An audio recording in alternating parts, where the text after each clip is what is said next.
case you missed it. Pendengar, selamat datang di In Case You Missed It, program VOA Indonesia yang membahas isu-isu terkini dengan sudut pandang mendalam dan terpercaya. Dalam episode kali ini, saya Tarsir Ziman akan mengajak Anda untuk melihat salah satu langkah besar dalam 100 hari pertama pemerintahan Presiden Prabowo Subianto, yaitu diplomasi internasional yang baru saja dilakukannya. Pendengar, Presiden Prabowo telah mengunjungi berbagai negara seperti Tiongkok, Amerika Serikat, dan Inggris. Kunjungan ini diklaim telah menghasilkan komitmen investasi sebesar 18,5 miliar dolar Amerika Serikat atau setara dengan 135 triliun rupiah. Tapi apa makna dari kunjungan ini? Bagaimana analis politik dan ekonomi menilai langkah ini? Lalu bagaimana posisi Indonesia di panggung internasional sekarang? Langsung saja pendengar, kita mulai dengan pernyataan Presiden Prabowo di London terkait komitmen investasi ini. Cukup produktif lah ya pertemuan-pertemuan kita hari ini. Mereka sangat ingin masuk ke Indonesia. Sebagian dari mereka sudah di Indonesia lebih dari 100 tahun. Prestasi mereka juga cukup baik. Saya kira ini menunjukkan optimisme mereka terhadap ekonomi kita. Ya. Kepercayaan ini juga di Brasil juga demikian, di Amerika juga demikian, di Tiongkok juga demikian. Alhamdulillah. Ya, sangat produktif. Oke. Sesuai target dengan harapan mungkin Pak. Agak melebihi. Iya kan? Melebihi. Jadi saya pulang bawa komitmen total 18,5 miliar dolar. Jadi saya kira ini cukup bagus, menunjukkan kepercayaan global terhadap ekonomi Indonesia. Ya.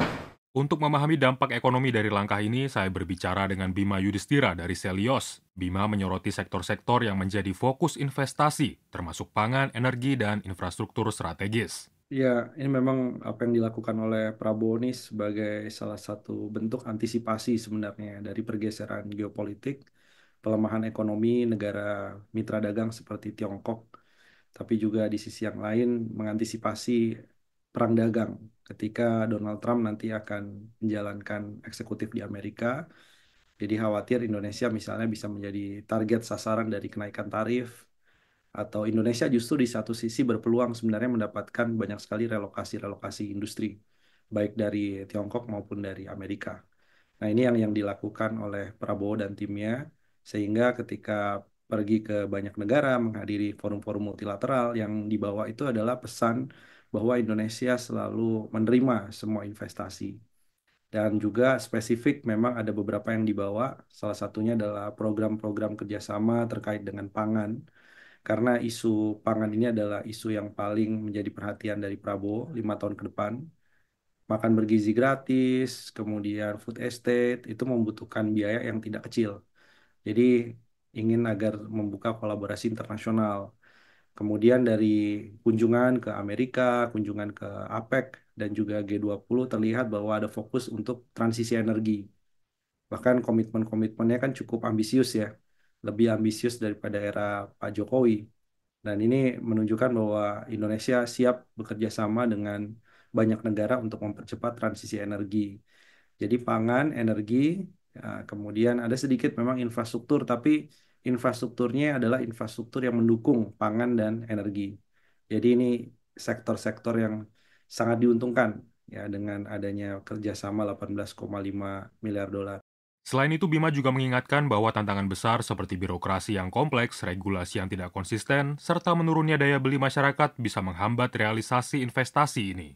Iya, seharusnya kan sebagian dari tim ekonomi Prabowo adalah tim ekonomi Jokowi, sehingga harusnya bisa mempelajari apa yang membuat komitmen-komitmen investasi itu banyak yang tidak terrealisasi.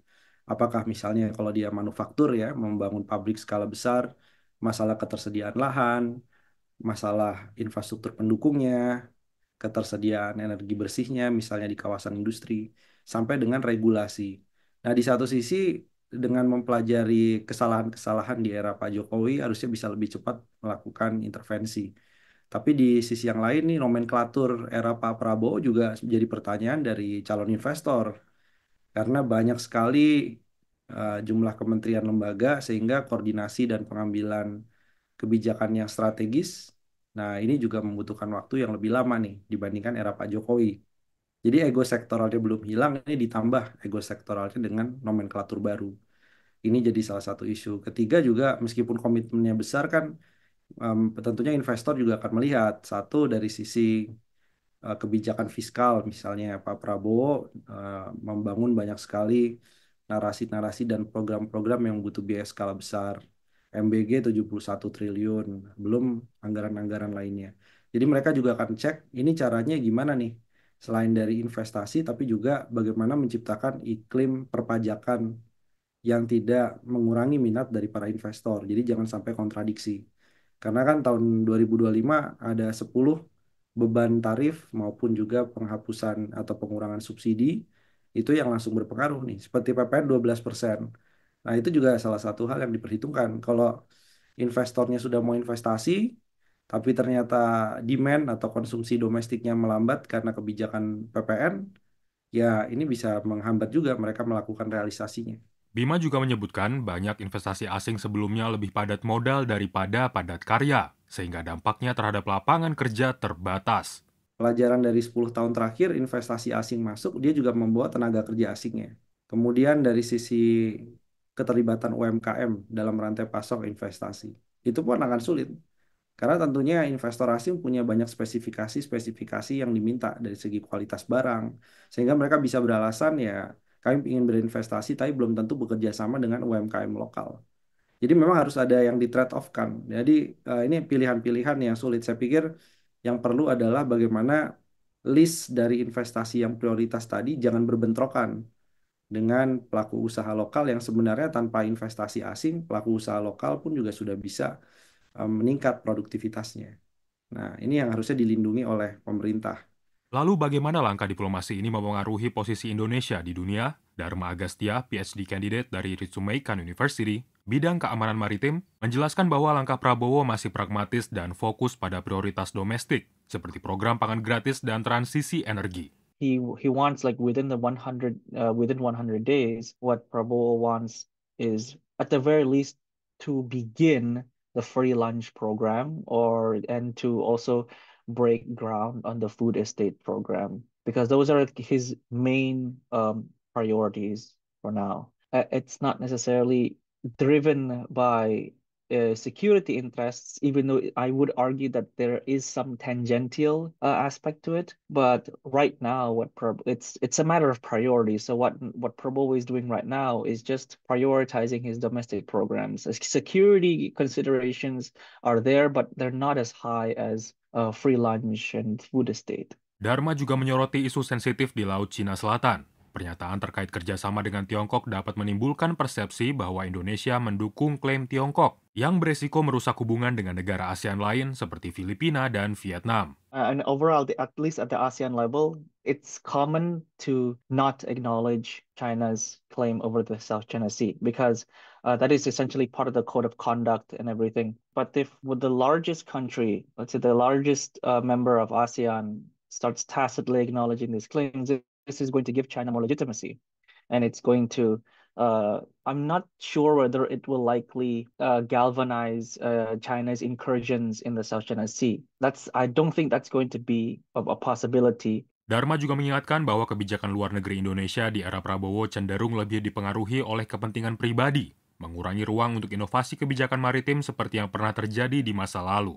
So, but I'm not saying that this means that Indonesia is going to retreat from the maritime sector. There's going to be Indonesia's existing initiatives will go on. It's just that nggak akan ada inovasi baru gitu loh. Like in 2019, there was ASEAN Outlook on the Indo-Pacific, which was mostly Indonesia's work, and that I would consider that as one of the innovations in at least regional maritime security, because it gives ASEAN a voice. Tuku Reza Shah, seorang analis hubungan internasional dari Universitas Pajajaran, menilai bahwa langkah Prabowo adalah upaya untuk membawa Indonesia menjadi qualified middle power. As a person, as an individual, he's completed. He has done his homework, he knows what to do, and he's ready to work. Dan tampaknya dengan keterlibatan beliau dalam banyak forum internasional, mulai dari kunjungan ke Cina, kunjungan ke Amerika Serikat, kemudian kunjungan ke KTT APEC dan KTT 20, Ini menunjukkan dia ingin menjadikan Indonesia itu satu tingkat lebih tinggi. Dari asalnya Southeast Asian power menjadi middle power atau tepatnya qualified middle power. Dia ingin menjadikan Indonesia a qualified middle power capable to deal with global issues and capable of dealing with fellow middle powers.